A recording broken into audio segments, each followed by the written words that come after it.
I'm Jason Norsworthy. I'm weed scientist at the University of Arkansas, and I have been conducting weed science-related research, specifically mainly centered around the area of herbicide resistance now for the university for over 10 years. Prior to that, I spent some time in the southeastern U.S. The production culture in that region of the U.S. is quite different than it is in the Mid-South. Some of the crops are very similar, but our cropping profile here in my geography is mainly centered around cotton, corn, and soybean, and then also the state of Arkansas, where I'm located, produces about 50% of the U.S. rice. So we conduct a good bit of research trying to understand herbicide resistance issues in rice in addition to these other crops. Yeah, I know he was there. And then I've just...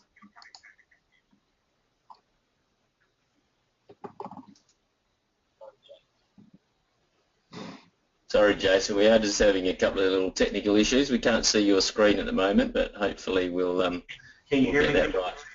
We can hear you just fine. We just can't see your screen. We're just trying to sort that out at the moment. We'll just keep chipping away at it and see if we can get it right. But if you keep speaking for a minute, we might need to interject and get you to click on something. But if something comes up about sharing your screen, we need to do that.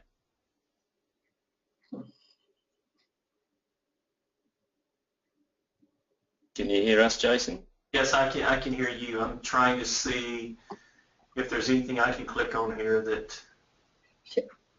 Hey, up the top, he has to... It's back. Yeah, we got it. It's all good now, Jason. Sorry.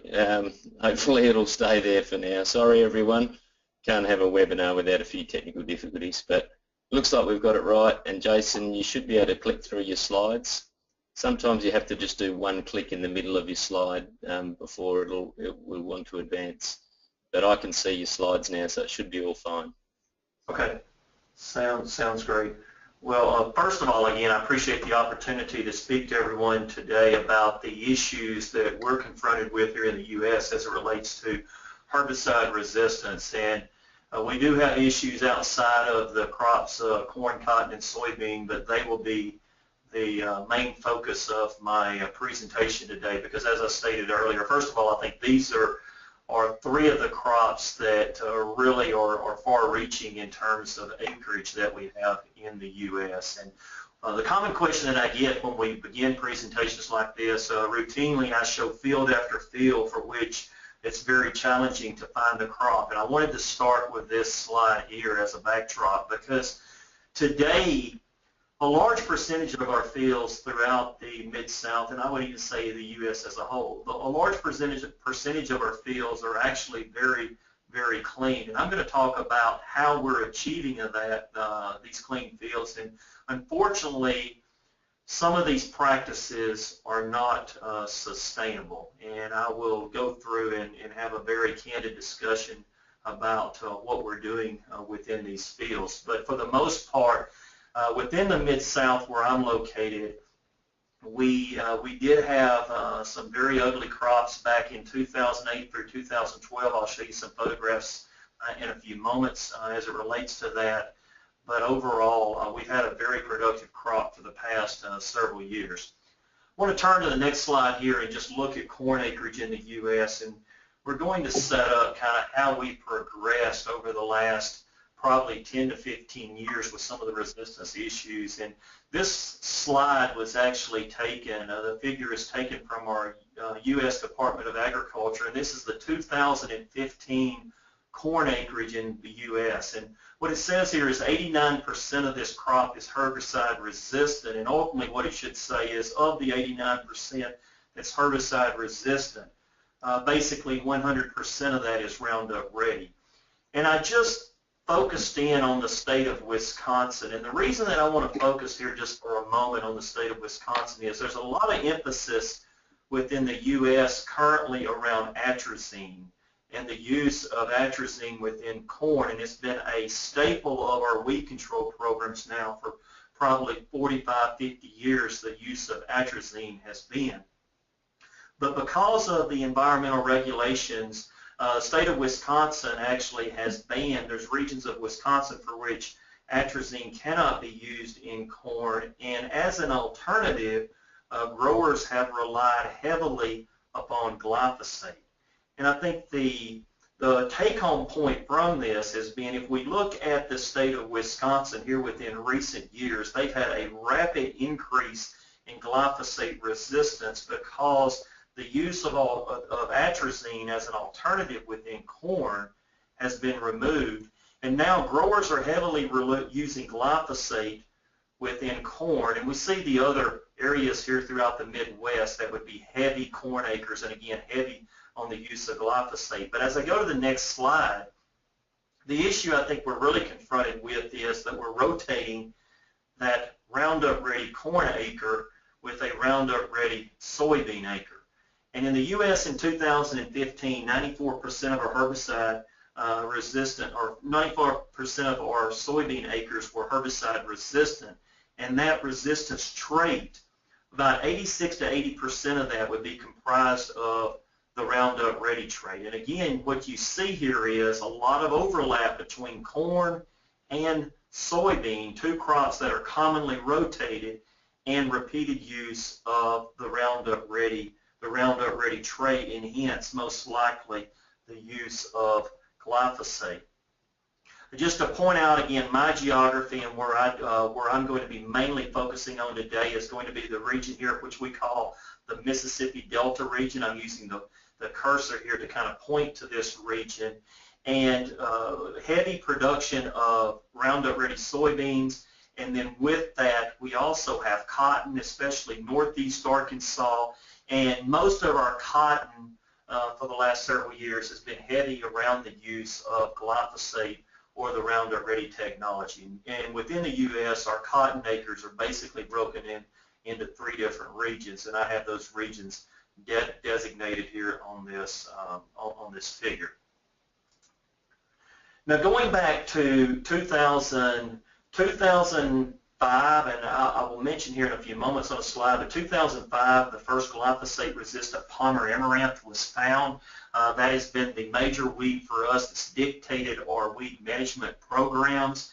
And 2008 through 2012, we were really confronted with major issues throughout the Mid-South, the southern U.S., as it relates to Palmer Amaranth. And this is a production field of cotton for which I took a photograph back in, I believe it was 2009 when I took this photograph, just illustrating basically complete crop failure. And unfortunately, during that time frame, we lost a lot of growers throughout the Mid-South, and we lost them largely due to their inability to effectively control this weed. But it kind of gives you some idea of the weed pressure that we had within these fields during that time. Since then, most of our growers definitely have got in front of the resistance, or have at least learned how to manage that. And as I stated on the initial slide, a large portion of our fields are very clean today. I'm not going to say that they're all clean. We do have some resistance issues, and I'm going to talk to you about some of those throughout the presentation today. 2008, this is another photograph. This is actually a field for which I received a call in 2008. We had been, at this time, promoting the use of residual herbicides at planting, promoting the value of starting with a very clean crop and using residual herbicides, and then from that beginning to integrate in a post-emergence program that was centered around residual herbicides. This grower from this field actually called, did not use a pre-emergence herbicide. They were unaware of the fact that they potentially could have glyphosate-resistant Palmer Amaranth. They sprayed glyphosate on this field, and they followed that. Once they found out that glyphosate was not going to be effective, followed that with 3 applications of a PPO herbicide. If we go back to 2009, 2010, and this would be the U.S. as a whole, mainly as a result of Palmer Amaranth and Waterhemp, most of the U.S. soybean corn acres up until today have been treated with a PPO herbicide at planting and that has been followed in Roundup Ready crops. The only way to control Palmer Amaranth, glyphosate-resistant Palmer Amaranth, is to use a PPO herbicide post-emergence. So growers applied a PPO pre-emergence and followed that with glyphosate plus a PPO post-emergence, and ultimately you see here that you have 2 PPO applications for the control of Palmer Amaranth and no other effective herbicide mode of action on this field. And not only Palmer Amaranth, but again in the Midwest, that would be typical for Waterhemp. I remind everyone of Albert Einstein and his definition of insanity, and that's doing the same thing over and over again, expecting to get different results. But unfortunately, as I look at U.S. agriculture as a whole, that is where we historically have been. We try to find or at least growers have found a tool that works, and rather than integrating that into a diverse system, we tend to use a single tool until it no longer works, and at that point we move on to option B, C, D, etc. until we have exhausted all options.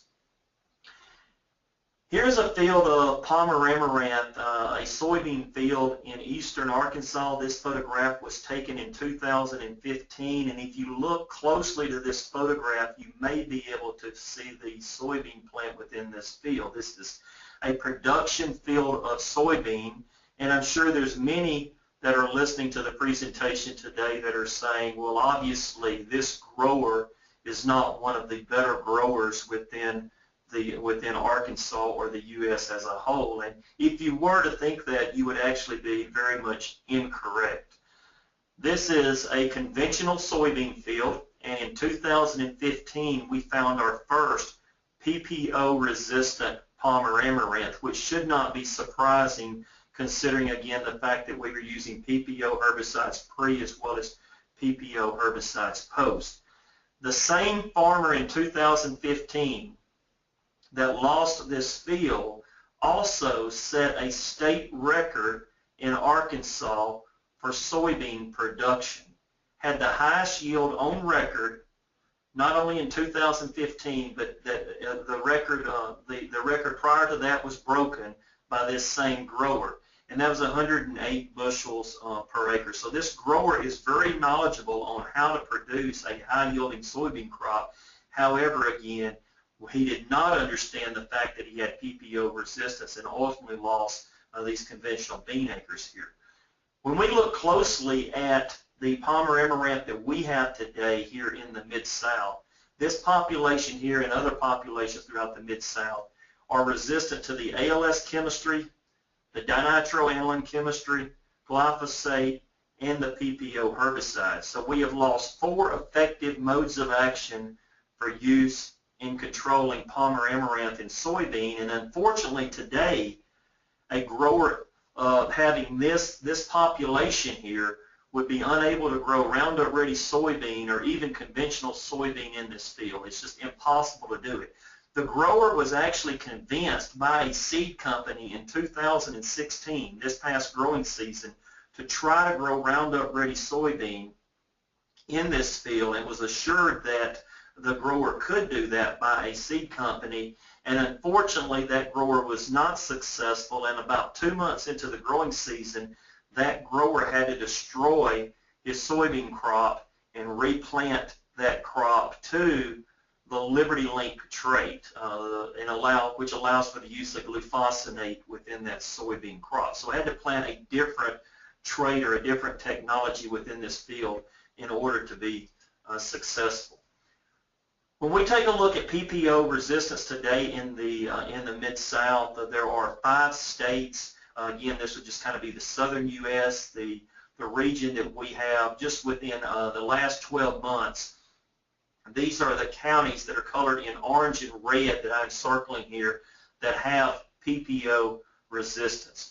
We envision this to spread somewhat similar to what we saw with glyphosate resistance. We think it will spread across the U.S. Rather quickly. There's no reason to think otherwise. There is PPO resistant Waterhemp in the Midwest, and I will actually address that in a moment, and that is continuing to spread rather quickly across the Midwest. So both of these amaranths, Palmer amaranth and Waterhemp, PPO resistance continues to spread quite rapidly. Jason, if I can just interject for just a second, the PPO herbicides you're using, I think I've got it right when I say that's what we call our Group G herbicides in Australia. Which particular PPOs are you talking about? What are some of the names of some of the actives? So for us, it'd be products, the Midwest commonly uses, at least soil applied, a product by the name of sulfentrazone. And then post-emergence, for us actually pre-emergence in the Mid-South, flumioxazone is commonly used for Palmer amaranth. And then post-emergence products would include things like fomesafen, aceflurafin, lactofen, those type of products. So your diphenyl ether type products are heavily used. Righto, thank you for that. And everything's coming through just fine. So yeah, the audio is good and the slides are good. So yeah, keep going, Jason. It's really, really great stuff. So when you take a look back at us, I coined a term a few years ago that I call the Resistance Treadmill. And when we take a look back at the late 80s and early 90s, we were extensively using the ALS chemistry, and that was the main focus of our weed control programs here in the U.S. And ultimately, once we had failure of the ALS chemistry in very high populations, the ALS resistance helped to perpetuate glyphosate resistance because you were exposing very high populations of weeds, ALS-resistant weeds, to glyphosate. So we continue to use glyphosate and continue to use glyphosate, and ultimately then we have glyphosate resistance. With those high populations of glyphosate resistance, today now we have PPO resistance. As I stated earlier, I expect these PPO-resistant populations to continue to increase.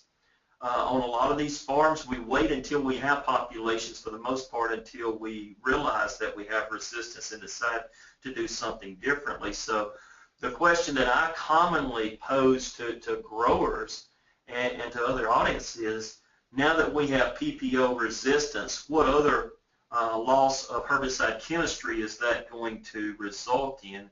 PPO resistance ultimately is going to perpetuate resistance to, is it going to be resistance to dicamba?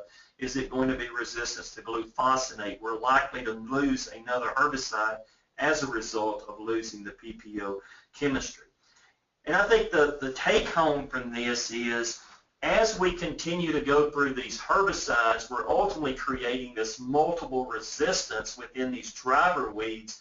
And it's the multiple resistance itself that's a game changer. And I'm very familiar with, again, the situation as we just look at Australia and the ryegrass that you have there and the resistance that you have to 5, 6, 7 modes of action. And at some point, you run out of chemical options for the control of this weed. And that's ultimately where we're heading here in the U.S. as we begin to look at this situation.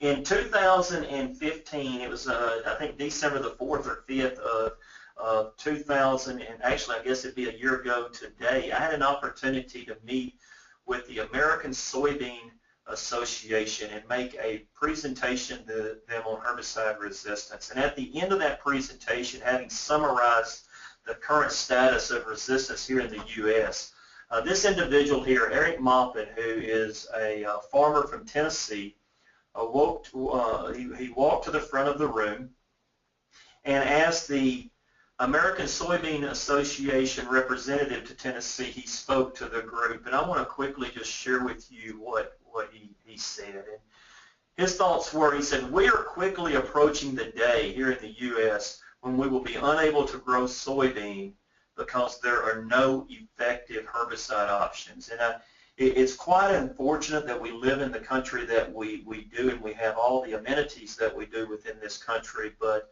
as Mr. Maupin points out, we're only one herbicide, possibly two herbicides away from not having a chemical option for the control of weeds. And that is quite scary when you take a look at this field as a backdrop and you can see the amount of yield loss and devastation that can be caused by a weed such as Palmer amaranth. So now that we've kind of gone through the PPO resistance, another strategy that a lot of growers try is what we see in this field. And a lot of growers are looking for the easy button. They want simplicity, they want convenience, and they think back to the late 90s of the Roundup Ready, and can we return back to that point? This is actually a field of Liberty Link soybean, and 2012, 2013, it was common to see fields like this within the state because growers would switch to the Liberty Link soybean and they would refuse, at least the first year, they would refuse to place a pre-emergence herbicide under that crop at planting, and instead they would try to treat it like a Roundup Ready crop that grew in the late 90s. And it wasn't uncommon to be spraying weeds that were very large in size at the time of application. And while this photograph may look somewhat pleasing in terms of the control, in reality, it's not, because if we look at the next slide, the axillary buds on these plants are still green, and all of these plants that were too large to control with glufosinate, which we refer to as Liberty, we get regrowth of these plants, and what they're seeing is a low dose of the herbicide, and this is strong selection for what we call low dose resistance. Growers typically would do this for 1 year. Following one crop, a lot of the growers would stay in the Liberty Link system, but then they begin to see the value of residual herbicides, and I'm very pleased to tell you today that most of our Liberty Link soybean acres that we have for growers that have had the Liberty Link soybean more than 1 year, those growers are relying heavily on residuals at the time of planting as well as post-emergence applications in combination with Liberty. Moving on beyond that, we had some breaking news here in the U.S. Back just a few weeks ago on November the 9th of last month. Dicamba was registered by the EPA here in soybean as well as in cotton. So there's a lot of fanfare currently going on around Dicamba, and I'm going to speak more about that a little bit later in the presentation. But a lot of growers are viewing that today again as being the easy button, and the fact that it's going to take us back to where we were in terms of the late 90s in regards to weed control. Just quickly looking at Palmer amaranth and what the situation is today. This is some survey data that myself and a colleague of mine, a former postdoc who's now at Texas A&M, Muthu Bhagavathian, and I conducted this work in the fall of 2015, and there are 30 states in the U.S. that have glyphosate-resistant Palmer amaranth. And what this legend actually indicates, these are the number of farms in these various regions that would have glyphosate-resistant Palmer. So heavy infestation here in the Mid-South where I'm located, heavy infestation over here in regions of the Southeast. Historically, we have not had Palmer amaranth here in the Midwest in our corn and soybean belt, but we see today that it is now present, and we are expecting that to continue to increase. We're now up to 30 states in the U.S. with glyphosate-resistant Palmer amaranth. And we've actually conducted some modeling work that shows that we expect Minnesota, North Dakota, these are probably the next two states that we expect to confirm glyphosate-resistant Palmer amaranth in. Here's a field in South Dakota. This photograph was sent to me back in 2015 by Sharon Clay at South Dakota State. And yes, that is, again, glyphosate-resistant Palmer amaranth in a soybean field. And that would be, again, the northern region of Palmer amaranth. Here's a photograph that I took in the Central Plains region of Nebraska. this past growing season, just showing that this is not a problem in the southern U.S. This is a problem that is very far-reaching throughout the U.S. today in soybean production. Severe yield loss as a result of glyphosate-resistant Palmer Amaranth. And again, I'll point out heavy use of glyphosate in these regions. When we look at Palmer Amaranth, and as well, I'm going to click here and look at Waterhemp, it's the multiple resistance that really we're confronted with. And today, we have various stacks of the levels of these resistances that I have shown here. The ALS, the DNA, PS2, EPS, PS, PPO, and HPPD.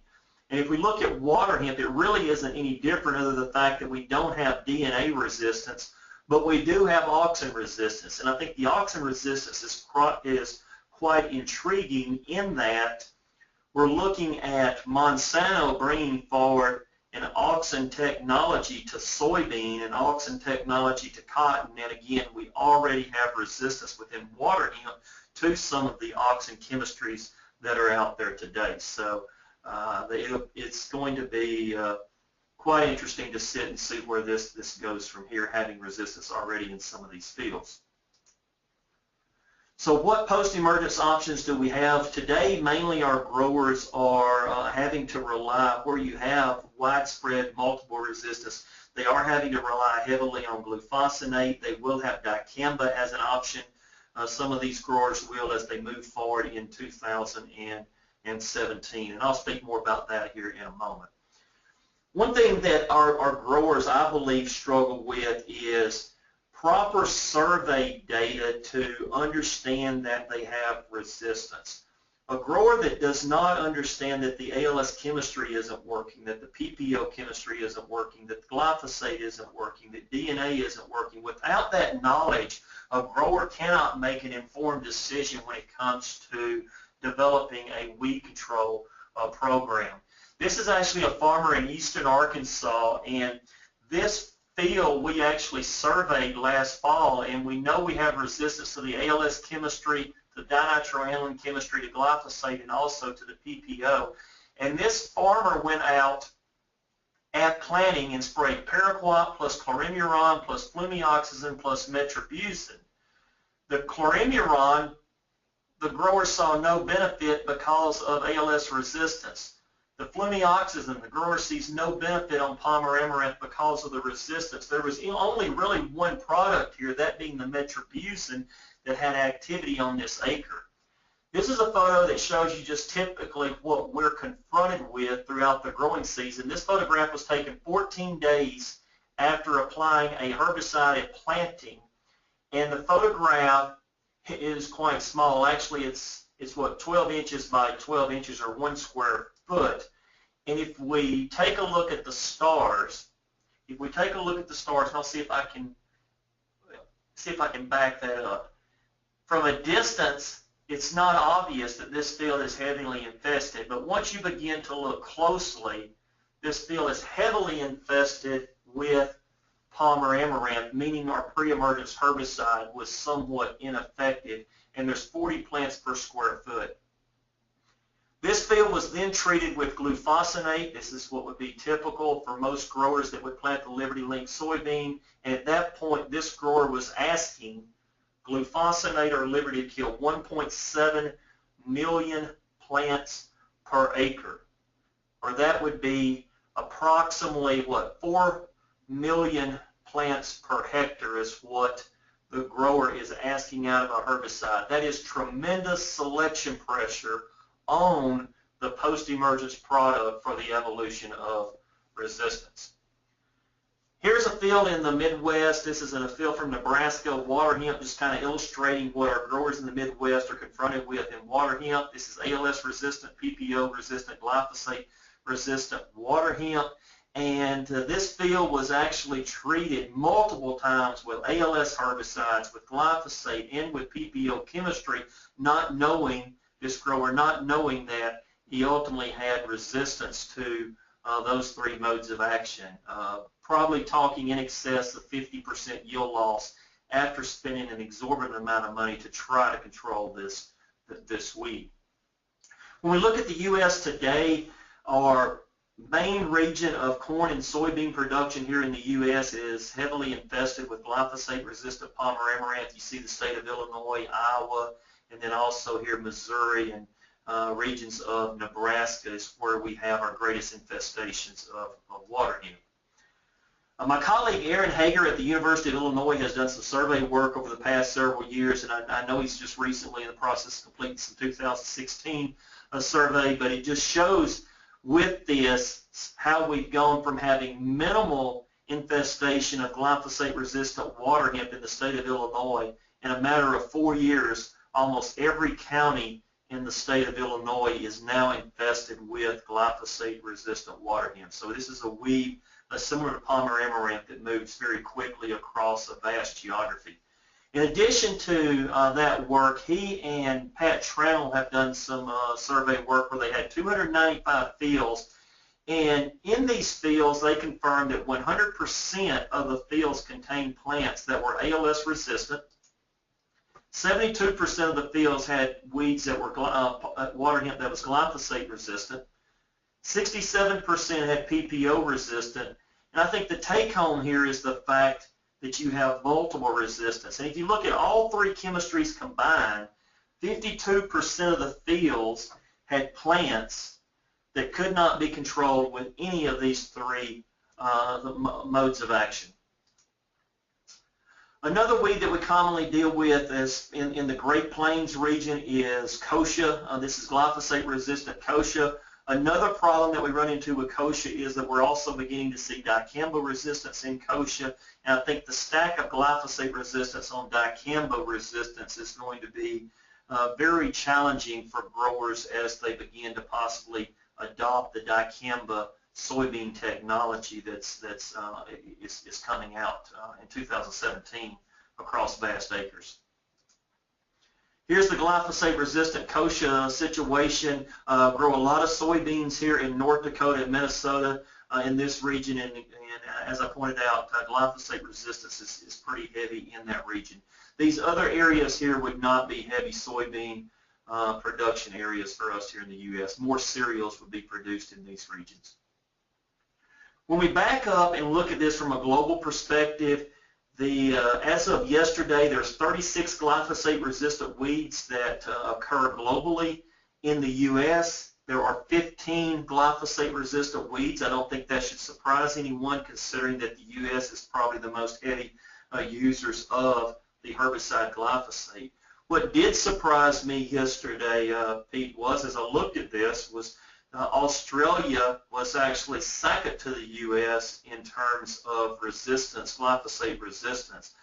15 species in the U.S. with 13 species existing within Australia. So Australia is a close second to the U.S. when it comes to glyphosate resistance. And what alarmed me, I think probably even more so about this, is if you take a look at just the crop acres treated in the U.S., crop acres in the U.S. are probably going to be 4 to 5 times that treated in Australia. So it looks like to me that we still have a long ways to go in terms of educating folks around resistance management and properly stewarding glyphosate as we continue to move forward.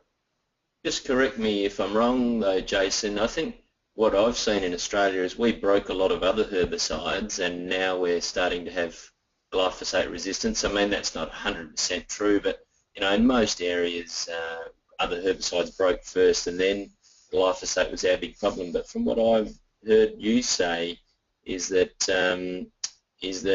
glyphosate resistance. I mean, you broke other herbicides first as well, but glyphosate resistance was the first one that really caused you big problems. Is that correct, or?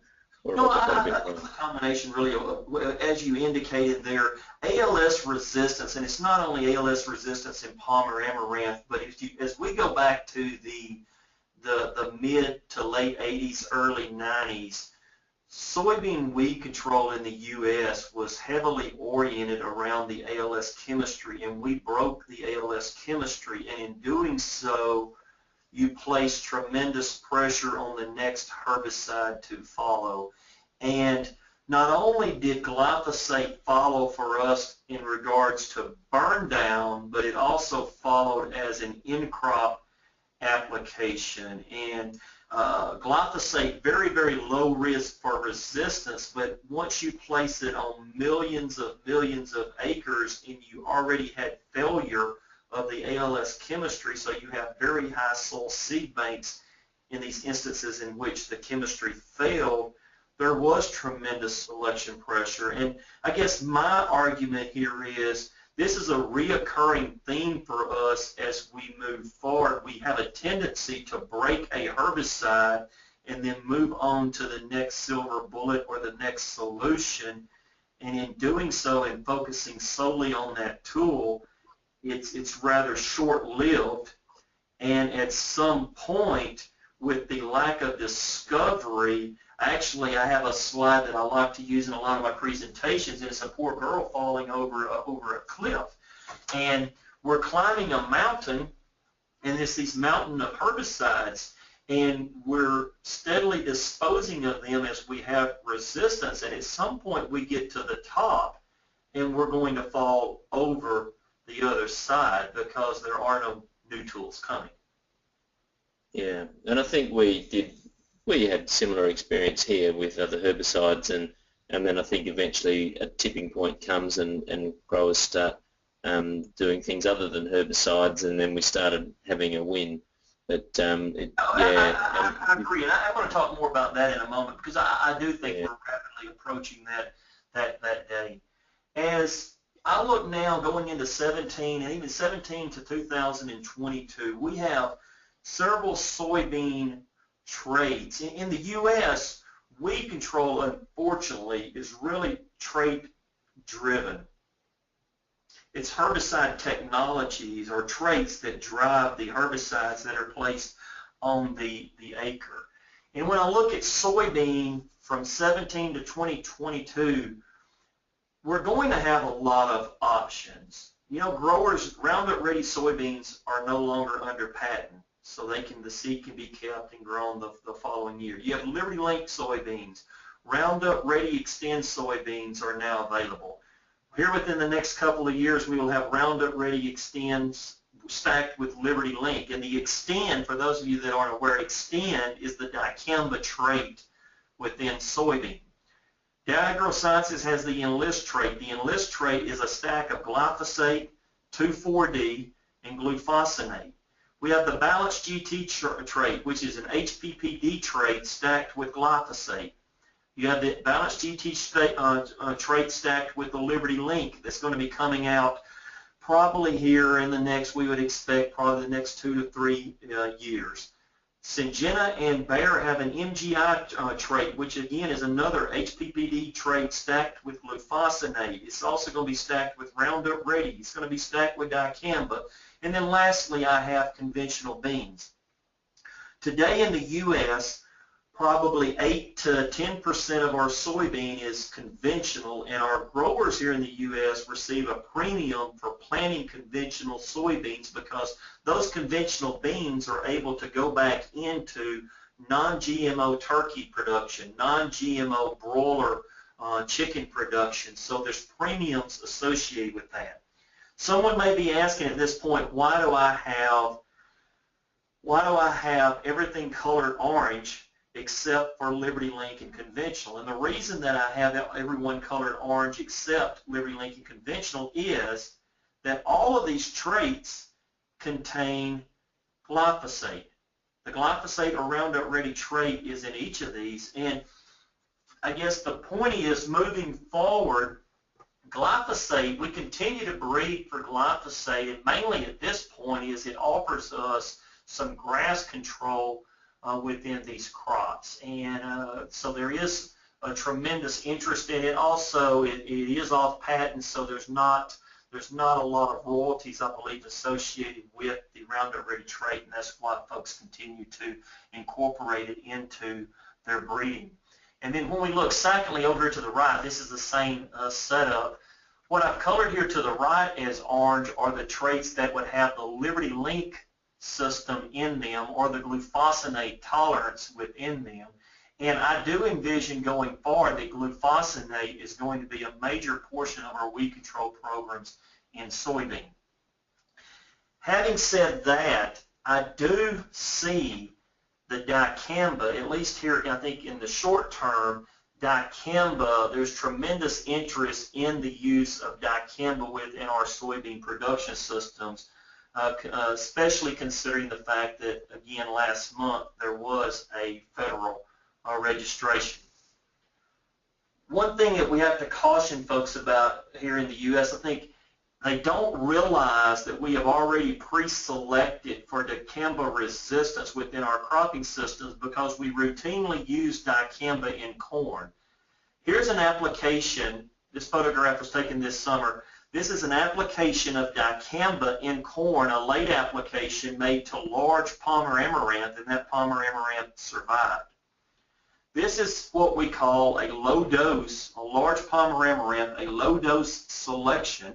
And with that, it puts tremendous selection pressure on the herbicide dicamba for the evolution of polygenic resistance.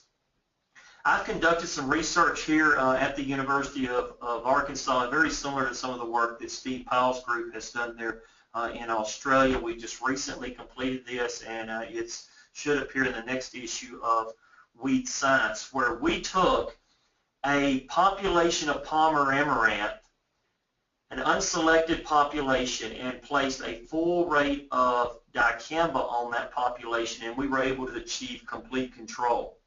So what we did is we backed off of this and used a sublethal dose that resulted in about 75 to 80% control, and we moved that population forward for 3 generations. And at the end of 3 generations, we had a population at that point that had plants that would survive a full dose of dicamba. What you're looking at on the left is the initial population or unselected population. On the right is after 3 generations, we had plants that survived 560 grams per hectare of dicamba. This will be the same use rate for dicamba that we will have in our dicamba tolerant crops. Another issue that we run into here is there's a lot of fanfare or excitement around dicamba, and this is not our first use of dicamba. Here's some slides from plot work that we had in Arkansas this year, and what we're also seeing is where we have PPO resistance, we're seeing failure of the dicamba herbicide, meaning that we're not starting at ground zero with selecting for dicamba resistance as this technology begins to move forward. This would be a full rate on the left-hand side of the screen would be a full rate of dicamba. On the right-hand side of the screen would be the other technology we commonly grow in the state, which would be the Liberty Link technology and a full rate of Liberty. And it just shows you a side-by-side comparison of these technologies and where we are today on some of our populations within the state. Here's our soybean production system. We always want to start with a pre-emergence herbicide, a herbicide at the time of planting. 28 days later, we came in with an application of dicamba. This would be in dicamba soybean. These are some of our research plots. And this photograph was taken 14 days after application. Here, just to point out again, the inability to obtain a high level of control with dicamba as we move forward. And this is a concern that we have about this technology. And I could have some folks that may be asking at this point, well, why did you only spray dicamba post-emergence here? Why did you not use multiple effective modes of action from a post-emergence standpoint? And I guess my first response to that is that there aren't multiple effective post-emergence herbicides that could be used in this crop because this pigweed here is glyphosate resistant and also PPO resistant and ALS resistant. So dicamba, if I were to plant dicamba soybean, dicamba is the only tool that I could use. And then secondly, the new label that we have received on dicamba, the EPA is only going to allow dicamba to be the sole product, or when dicamba is used, it is the only product that can be used during an application and tank mixes with other herbicides are not allowed. For that reason, again, there is tremendous selection for dicamba resistance in this scenario, and this is ultimately what our growers will be confronted with as we begin to go into the 2017 growing season. As we look closer at some of these images and where we are today, this is a photograph from some of the plots, and when you look, we have live plants and we have dead plants, and the live plants are actually represented by the red star, and the dead plants are represented by the black stars. And one of the classical scenarios for identifying, or criteria for identifying resistance, is to have dead plants and live plants adjacent to one another. And again, if you take a look at this plot, we have live plants and dead plants of the same size that ultimately are occurring in this plot, and they're occurring, again, prior to commercialization of the dicamba technology that we're planning on to see wide use of it throughout U.S. agriculture within soybean. Here's another photograph from some of the research that we conducted back in 2016, just looking at multiple applications of dicamba, and following 2 applications, we still have survivors of Palmer Amaranth. And I think it shows really the diversity that we have within Palmer Amaranth, as well as the difficulty that we have in trying to control this weed here in U.S. agriculture. When we look at herbicide resistance, here within the states, I think every grower could tell you, or if you were asked to recite one strategy for resistance management, they would commonly say, well, use multiple effective modes of action. And that is commonly said among growers. The reason I show you this grower here is mentioning the need for effective modes of action, and this grower states at the same time that he has glyphosate resistance, and he's looking forward to the day of using dicamba across his crop to control that resistant water hemp that he has in the field. The problem is, what doesn't resonate with growers, they have glyphosate-resistant water hemp, and using dicamba across the field as the only tool is going to have tremendous selection pressure on the occurrence of dicamba resistance. As we continue to move forward, I believe there's some education that we need to have on our part. We need to continue education of growers, and it's more than just educating them around the ability to repeat what we're saying, but I think it's really to understand the concepts that we're trying to put forth. I think most growers fail to understand the concept around multiple effective modes of action. And not only that, it's troubling at times to see what is written in the popular press here in the U.S., because from an educational standpoint, I think there's a lack of good information in the popular press, and at times misinformation is placed within the press, and that's quite unfortunate as we are trying to educate growers. Overall, I would contend there's been a strong consistency in the message between industry and academia. I think here recently there has been less consistency within our message between academia and some of the industry as it relates to resistance management, and some have actually promoted, I believe, a perception that is not reality. And I'm going to just show you, this is an ad that ran recently in one of our popular press outlets here within the Mid-South. And the popular press just says, well, spray dicamba and you will have great pigweed control. It solves your pigweed problems. And growers, unfortunately, have seen this, and again, I think growers are looking for the easy button, and this in itself is what I think helps to perpetuate the concept that it is simple, it is easy moving forward, and just one tool can be used to solve our problems. Another problem we run into, I think, is overselling a technology, and there's a quote from an individual here recently with the new dicamba technology going forward that claims of a 7 to 12 bushel yield advantage was actually put forth from a particular individual.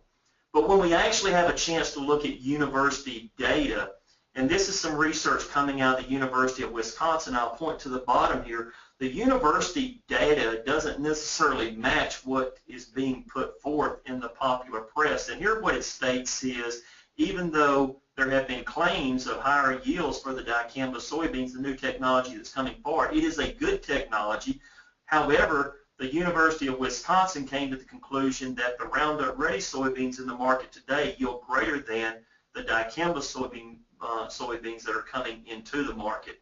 And then that's actually followed with also some research coming out of Minnesota that had similar findings of greater yield potential of some of the Roundup Ready varieties than the Dicamba varieties that are coming forward at this time. So I think consistency in messaging and making sure that everyone fully understands the value and the complexity of the system is of utmost importance as we move forward. This is a field that here in the U.S. we had the Dicamba trait was labeled or was registered. The trait was registered, but a herbicide was not registered for use in the crop. This is a cotton crop in the U.S. where Dicamba was illegally sprayed on the cotton. In cotton, you have tolerance to glufosinate. We also have tolerance to the herbicide or glufosinate as well as Dicamba. This was use of Dicamba. This same Dicamba field was treated with glufosinate the week following the previous photo. And again, there's tremendous emphasis, unfortunately, from growers to use a single product, and that single product be the easy button or the simple solution as we begin to move forward around some of this weed management. And ultimately, that's going to lead to the loss of a technology. Here are some issues that we had where we had illegal applications in cotton. This is actually this is Dicamba Drift from a cotton field onto a soybean field, and it's very unfortunate on this field. I had an opportunity in 2015 to walk this field with an individual and look at the symptomology. And some folks may be asking, well, why are you talking about drift? Why do you talk about drift when we're here to talk about resistance management? And the reason that I'm talking about drift partly is because the drift itself is dictating our resistance management. In October of this year, the same field that I walked with this individual here, this individual was shot and killed just a month and a half ago over a dispute over the illegal use of Dicamba and the off-target movement of Dicamba. I had an opportunity to listen to his son speak a couple of weeks ago, and his son will now take over this farm, and his comment was that his son will plant a technology and will use a technology not because of the weed control benefits associated with the technology, but purely out of fear that neighbors will drift a herbicide onto his farm. And today we're making weed management decisions not based on resistance, but based on fear of off-target movement of a herbicide. In 2016, here in the Mid-South, we had 13 states that reported Dicamba drift from Dicamba fields. We had approximately 300,000 acres of soybeans that were damaged in the Mid-South from the illegal use of Dicamba. We had formal complaints in Arkansas, Tennessee, Missouri, and we had damage to numerous other crops, including peaches, tomatoes, peas, peanuts, watermelons, and cantaloupes from the illegal use of Dicamba. The problem that we're confronted with, and the EPA, I think, to greatly is confronted with at this point, the Environmental Protection Agency within the U.S., is do we mitigate against herbicide resistance or do we mitigate against drift resistance? Because when we mitigate against drift resistance, we sacrifice resistance management. When we mitigate against resistance management, we ultimately sacrifice drift management. And you say, well, how is that the case? We have a Dicamba label now in the U.S., and there's restrictions on that Dicamba label that contradict resistance management, and I'll just briefly go through a few of them here. Wind speed must be 3 to 10 miles per hour when spraying.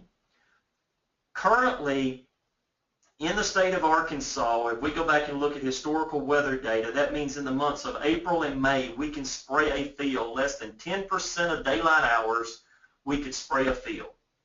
So if we can only spray a field less than 10% of daylight hours, we're not going to be able to make timely applications. We can only make ground applications, meaning that aerial applications are banned. With that, what happens is during periods of wet conditions, Palmer Amaranth is still growing, weeds are still growing, however, we cannot make timely applications.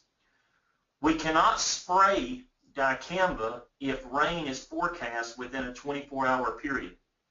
And that's any forecast of rain. And it's pretty typical for us during June and July to have rain in the forecast during most of the summer month. We can only use one nozzle, and that nozzle is actually optimized to reduce drift and not necessarily optimized around weed control. It produces very, very large droplets, and this may work quite well on broadleaf weeds, but when you begin to add other products to the tank or use other herbicides that need finer droplets, weed control generally diminished, and we're selecting for, again, using low-dose resistance, we're selecting for polygenic resistance. Also, with the new dicamba label, no tank mixes are currently approved, meaning we can only spray dicamba alone. And then lastly, we have an infield buffer of 110 feet downwind, or 33 meters. In the field itself, there is 110 feet or 33 meters that cannot be treated on the downwind side of the field. As I turn to this field here, this is a soybean field. Again, a photograph was taken in Nebraska, but it's irrelevant ultimately where it came from.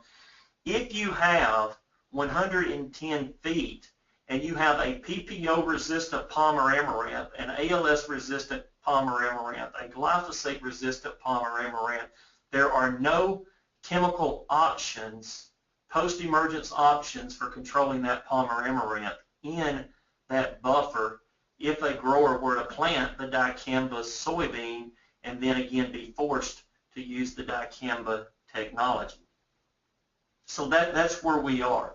The EPA is actually requiring Monsanto to put forth some measures at this point, wanting them to develop a herbicide resistance management plan. They have shared that with the EPA. I'm not going to get into specifics of that. They must investigate any field for which there's likely resistance or where a herbicide fails on any grower field in the U.S. where dicamba was used as a technology. Monsanto must work to remediate this resistance if it is proven to be likely resistance. They must also annually report to the EPA the confirmation of resistance as well as the number of likely cases of resistance that exist in the U.S. They must report that to growers, and they also must develop an educational program for growers throughout the U.S.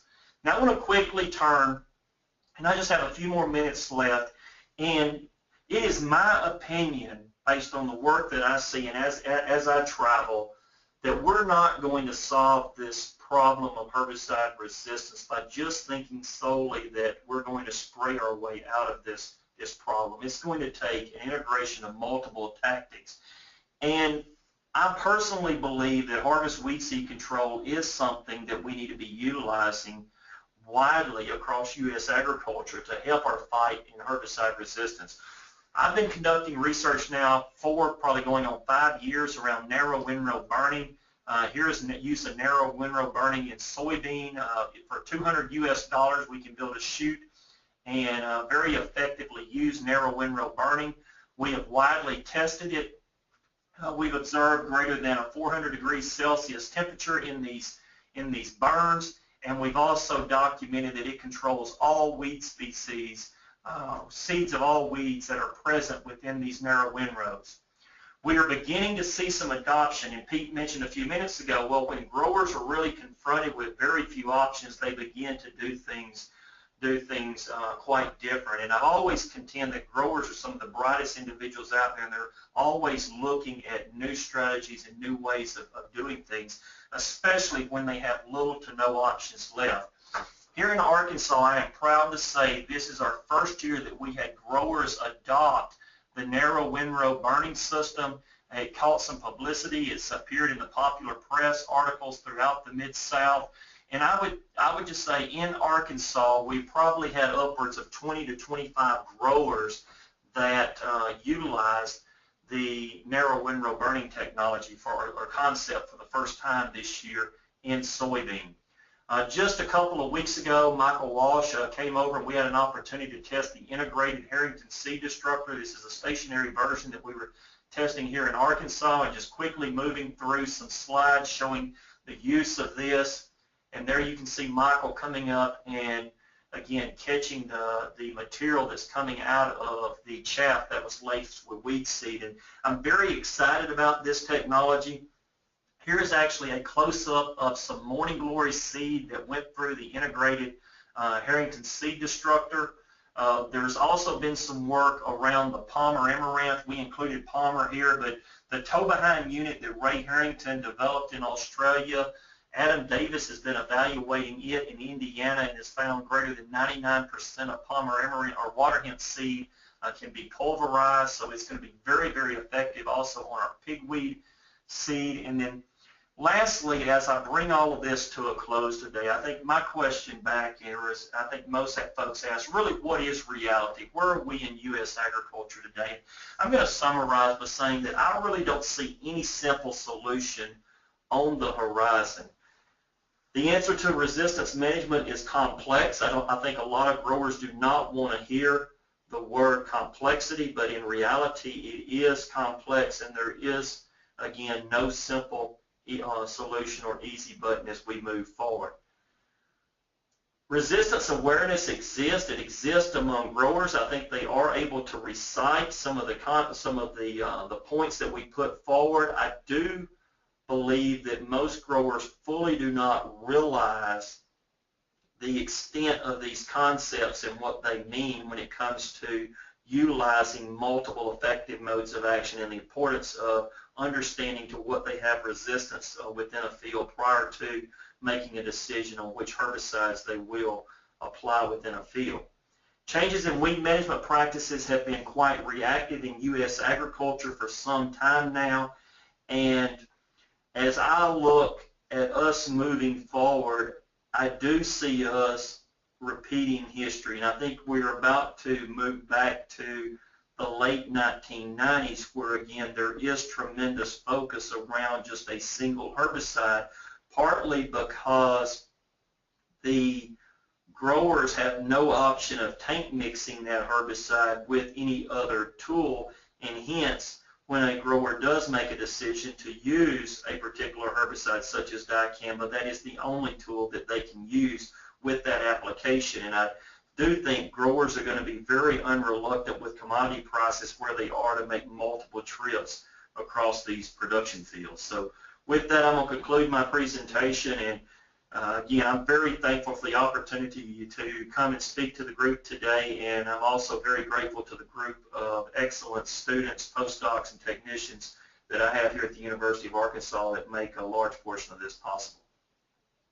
Thanks very much, Jason. Yeah, it's a great story, and well, it's a bad story, but hopefully soon to be a good one. But really encouraging to see that you're seeing harvest weed seed control starting to be adopted, and from what I can gather there, the future has potential in that you have stacked traits coming, and that added with harvest weed seed control and perhaps other things like crop competition, I see could be, you know, a future where it all sort of works. Do you have optimism that we can put these things together? Oh, absolutely. I do believe as I stated, the U.S. farmer is very innovative, and when I take a look at the Mid-South, we have gone through the issues of dealing with glyphosate resistance, and we have come out the other side, and I'm sure there's other hurdles, again, that will be placed in front of us like this PPO resistance, but the growers that we have that are still remaining today are quite innovative, and I am confident that moving forward, a large percentage of these will begin to look at strategies other than just the chemical strategies. And as you said, you know, we do a tremendous amount of work around crop competition, we look at seeding weight rates, we look at row spacings, we look at canopy architecture, we look at cover crops are becoming commonplace here within the southern U.S. to help us fight our herbicide resistance. And they really just add another barrier to the pre-emergence herbicides that we have in place. We're looking at integrating tillage back into these systems. So I think overall our growers are receptive. The biggest hurdle that we have in front of us at this point, Pete, is commodity prices. I mean, we're at a 8-year, 10-year low for cotton, soybean, and corn commodity prices, and it makes it even more challenging for growers to try to integrate diversity and additional layers into these production systems when it's very challenging to turn a profit on these acres today. Yeah, that is a challenge, isn't it? I guess that's where something simple like narrow windrow burning potentially comes in, where they can get into it at low cost as proof of concept. There is a question or two come in. There's one asking how are American and Canadian counties and farmers dealing with resistant weed species in ditches and fence rows? You know, so the question is, how do we deal with weeds and fences and ditch rows? And that is a major component of the 12 resistance management practices that I just placed again, the little flyer there earlier. And it's a major component of our resistance management talks. And there are actually herbicides available, and we do a research that targets dealing with Palmer Amaranth on these turn rows, on these ditch banks, on these fence lines. And you know, we've taken a look at mowing. Mowing is not, I think it's somewhat dependent upon species that you're dealing with. Mowing may be an option at certain times of the year. The problem we run into with mowing is, at least in our geography, we may mow and then you have regrowth within 3 to 4 weeks and you have seed production again. So mowing hasn't been very effective. Its chemical options have been quite effective. We have a program also that we promote called a zero tolerance program, and zero tolerance is really a concept to prevent seed production from Palmer Amaranth or any other driver weed that you have at the entire farm level, and that farm level goes beyond the edge of the field. Again, it goes to the ditches, it goes to the turn rows, it goes to the fence lines. But the growers that, my experience has been, the growers that are most successful have somehow been able to manage their weeds along the edge of their fields. And part of it may just be, again, ensuring that they have an excellent grass crop for us, a grass growing in the ditch, grass growing along the roadside that can smother out Palmer Amaranth. That's one of the best means that we have of preventing emergence. There's a wealth of data out there today that shows that weed seed, a lot of folks actually are of the belief that weed seed or germination is triggered by light, but that's not really the case. It's triggered by temperature fluctuations, and where you have a dense canopy, such as a turf or even a crop above a weed seed, that weed seed is not going to germinate because soil temperature does not greatly fluctuate on a daily basis. So we do a lot to encourage establishment of turf along roadsides and in ditch banks to help with our weed management and ensure that we're not allowing seed production to occur in these areas. So do you get support from the county and roadside weed managers? You know, the roadside managers, that differs, I really believe, for us from city to city, from county to county, and from state to state. I wish I could say that there was one body within the U.S. that we could go to and you could directly deal with them, but depending on what type of road it is and where it is located really dictates who's responsible for managing that road as well as managing the roadside. And where we've been most successful, and again, is just having a community buy-in from the farmers, where the farmers say, you know, the state of Arkansas may not manage this road. The county may not manage this roadside, but because I understand the value of managing this roadside to my ultimate production system, I'm going to go in and spend a few extra dollars to help manage this roadside. And, you know, again, that differs from region to region across the state in terms of how well communities have come together and managed those roadsides, but where there has been good buy-in in terms of community effort, it has been quite successful in managing the roadside weeds and in turn keeping very, very low populations of weeds out in these production fields. Yeah, well, the comment that also came through in our questions box here from one of our Australians is join the club, as in join the club. We wish there was a single body that we could communicate with our roadsides as well. We have similar struggles with the range of different authorities. But well, thank you very much.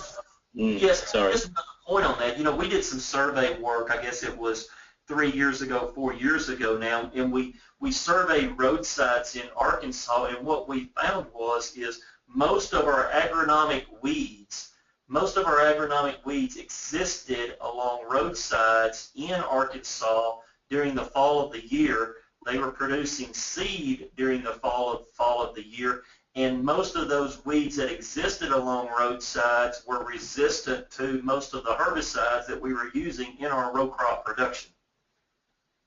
Yeah, we're seeing similar things here with glyphosate-resistant weeds on roadsides, which are a growing problem in our field. So we do need to wind up there, Jason. Thank you very much for your time. It's great to have an international flavour to these WeedSmart webinars, and you've had to stay on later at work this afternoon to meet our time requirements in Australia. So we're very appreciative for that and very appreciative for the information that you shared. We've heard a lot about resistance in America. You've given us a big snapshot of that and then where it's heading. So thanks for your time, and hopefully we can do it again sometime. Appreciate the opportunity, Pete. Thanks a lot, guys.